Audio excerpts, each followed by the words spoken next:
The House Rules Committee will come to order. Would the clerk please take attendance? Chair Schutte. Here. Representatives Aragona. Here. Wenzel. Martin. Here. Posthumus. Here. DeBoer. Here. Whitwer. Liberati. Here. Hersberg. Mr. Chair, you do have a quorum. All right. Representative DeBoer moves to adopt the minutes of the September 25th meeting. There being no objection, the motion prevails by unanimous consent. Today we will be taking up House Bill 4509. We heard testimony on that in a September meeting. You should have all received in your email inboxes some questions, clarifications from Representative Meerman's office regarding the bill that we asked, and I think his team did a very good job of answering our questions. So with that, Representative Aragona moves to report the bill with recommendation. Would the clerk please call the roll? On the motion to report, Chair Schutte. Yes. Representatives Aragona. Yes. Wenzel. Martin. Yes. Posthumus. Yes. DeBoer. Yes. Whitwer. Liberati. Yes. Hersberg. Mr. Chair, you have 7 yeas, no nays, and no pass. The motion does prevail. Great, thank you. And now we will be hearing testimony on House Bill 4402. Representative VanderWall will be testifying along with Dr. Casey Stack and Megan Pesch from the Michigan Audiology Coalition. First, we'll just be hearing from Representative VanderWall. Representative, thanks for being here, and begin when you're ready.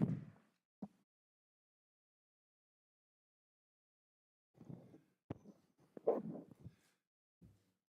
morning, Mr. Chair and committee. I appreciate the opportunity to be here and talk about my bill. This bill before us today would add testing for CMV to the list of diseases screened for at birth.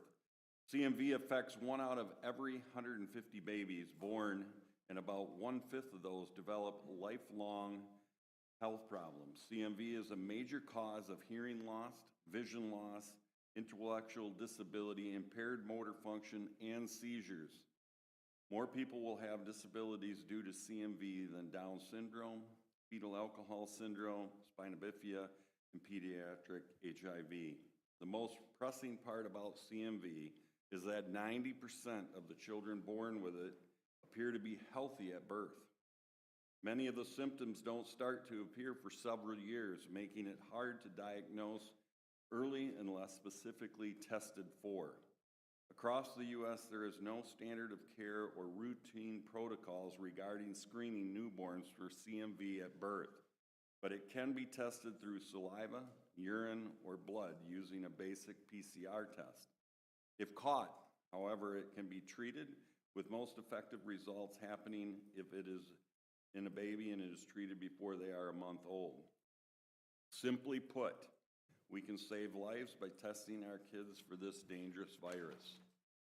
My bill, House Bill 4402, would add CMV to the list of conditions already screened for at birth, which includes sickle cell and hypochondrianism. It doesn't add a significant new burden, as CMV can be tested for using the same specimen as most of the other diseases. The bill also requires that the department create informational material that can be given to the doctors and parents to raise awareness of this disease and its dangers. I really, truly appreciate you allowing me to testify that and hearing on this, and I would certainly love your consideration, and I'm happy to answer any questions. Thank you, Representative VanderWall. You mentioned this bill not creating any additional burden, for the agencies. It's before this committee because of the rule promulgation authority that comes from the rule promulgation that comes from the bill to DHHS. So it's your opinion that this wouldn't place additional regulatory or red tape on our local governments or state agencies? No, I don't believe that it would really cause anything. It's just a new standard that would be, we've already, as we draw for other tests already as a baby, this would just add one more piece in there, and it would ensure that we could potentially eliminate some of these problems. So at the point where we're already screening for a lot of other tests, adding one more in there doesn't seem like a particularly onerous addition. Correct. especially when the benefits are significant. Well, thank you. Vice Chair Whitwer. Thank you. Good to see you. Actually, DHHS did raise several questions with the bill and would prefer that CMV be evaluated and potentially added to the Newborn Screening Quality Assurance Advisory Committee rather than the statute. Did the advisory committee evaluate adding CMV to this, because they have said that this could have a fiscal impact? Actually, that's the first I've heard of that. I guess we'll have to talk with the experts that come through. I don't remember that coming up in testimony when we talked about it in the committee. Right. Okay. Well, that'll be maybe something we can address with our next test, those providing testimony. Any other questions? Great. Well, Representative, thank you for your testimony today. And now we will be hearing from Dr. Casey Stack and Megan Pesch from the Michigan Audiology Coalition. Doctors, thank you for being here. And begin when you're ready.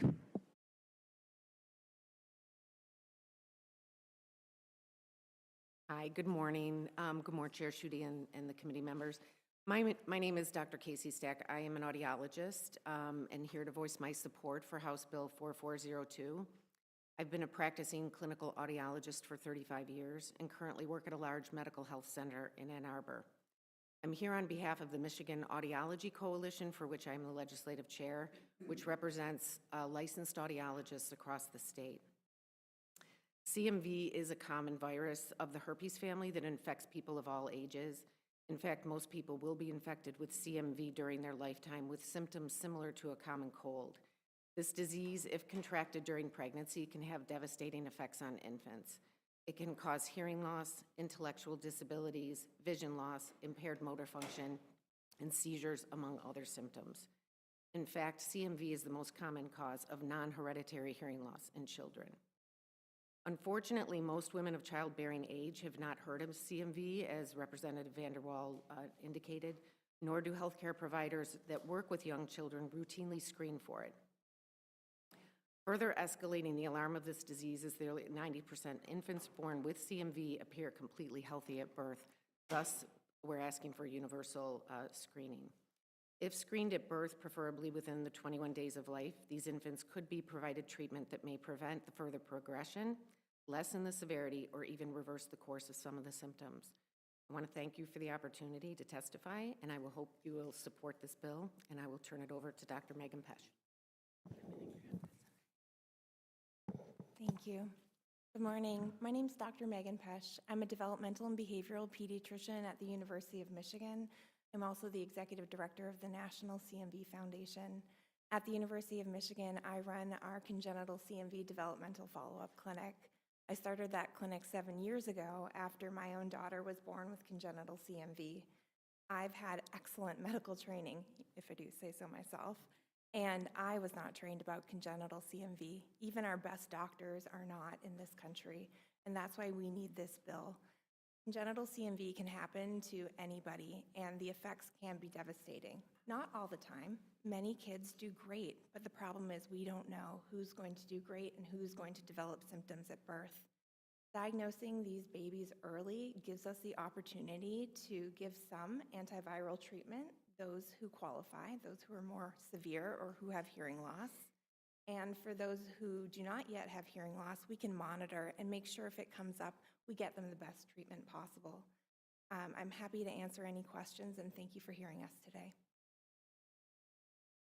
Well, thank you. Representative Whitwer's question, I think, is well suited to your expertise. I was wondering if you might provide some response to that. Sure. Do you want Go to- ahead. Sure. So the question was about the possible fiscal impact, is that right? Yeah, sure. So congenital CMV can be tested for on the dried blood spot. So it is one more test to add, and of course there is probably some cost for that. We have asked the Newborn Quality Assurance Committee to review CMV. Yeah, we actually started this 3 years ago, requesting universal screening, and they have yet to do it. We would welcome them doing it, but it's been 3 years, and we really want to get this bill passed. I really found your doing and abbreviated a lot for this study, but it is one of the things that was brought to our attention. And if we could close that. But thank you for. Representative Liberati? When you test the infants and there is hearing loss and you start treatment, does the hearing come back, or once the damage is done, it's done? So in some cases, the hearing loss does improve, which is tremendous. I'd say that's not the case in most infants. It can arrest the hearing loss. So if a baby has, say, a mild hearing loss in one ear and may benefit from a hearing aid, it can slow that progression. So perhaps that child lives its life with just a hearing aid and not a cochlear implant, or not a hearing loss on both sides. Sometimes this virus, is just brutal. It can slow the antiviral medication for those with hearing loss. It can slow down that progression. So even if a child ends up down the road with a complete loss on one side and a cochlear implant, those kids who have had input from sound and language from birth, even if they lose their hearing completely by 6, do so much better with a cochlear implant and are able to hear with that and speak and do so much better than these kids. Like, my daughter was born with some hearing loss, but she's startled. She had very loud sisters. But by the time we were able to figure out about her CMV at 4 months, she had nothing left on either side. She's now 7, and I'd like to think she has gotten the very best of medical treatment, but it was delayed. And she does not speak. She signs. She's a happy kid, and I joke she looks bad on paper, but in person she's glorious. But if she were born in Texas, Louisiana, Florida, Illinois, Maine, Connecticut, Minnesota, this wouldn't have happened. Well, thank you, and thank you for the question. So even if you're not able to result in stopping the hearing loss, the implant would allow for better development when you catch it at an early age from a screening perspective.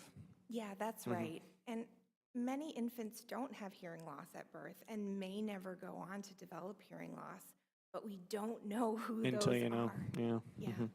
Representative Postumus? I think you pretty much answered this, but just for clarification, is there a significantly better result when you have earlier intervention as opposed to if they're 4 years old or something before you have intervention? Absolutely, yes. So antivirals are not effective after around a month of age.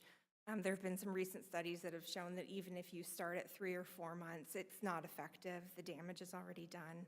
And same for hearing loss. Some of these kids, and we see these in our clinical practice, they'll come in at 4 or 5 and with language delay, or in preschool, they're like this, listening to the teacher with their one good ear, and we find out, holy smokes, this was CMV. At that time, if there's no hearing loss in the deaf ear, there's nothing we can do for that ear. Yeah, I would just add to that, for language development, there's a critical period between birth and 3, and if intervention isn't provided and they have significant hearing loss, their options become very limited for intervention. So as with any medical condition, the earlier you intervene, the better the outcome. And as Dr. Pesh said, children may pass their newborn hearing screening, but then become symptomatic later.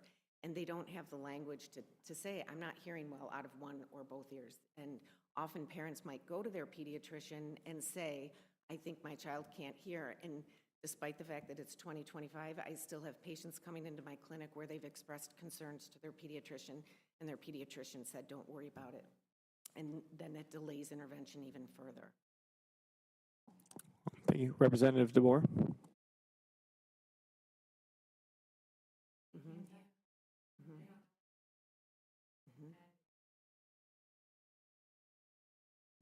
They're probably missing a whole bunch of things that they don't know and you don't know, and you're so busy taking care of them and everything, you can't check for everything. And after a while, you think you've heard of most of the things that can be diagnosed early and would be really hard to deal with. And yeah, like even with all your training, nobody talked about it. it seems like the best thing to do is something by statute. Then everyone can quit talking about it and going in circles, and we can actually test for it as soon as possible. And it's not invasive either, so if you can do it with the specimens you already have, it feels really irresponsible not to do. So thank you for bringing it forward, and thank you for your constructive approach to the difficult things you've gone through. Thank you.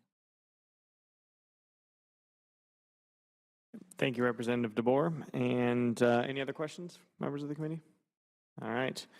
One other card not wishing to speak in opposition to the bill as written is Charday Burton from the Department of Health and Human Services. All right.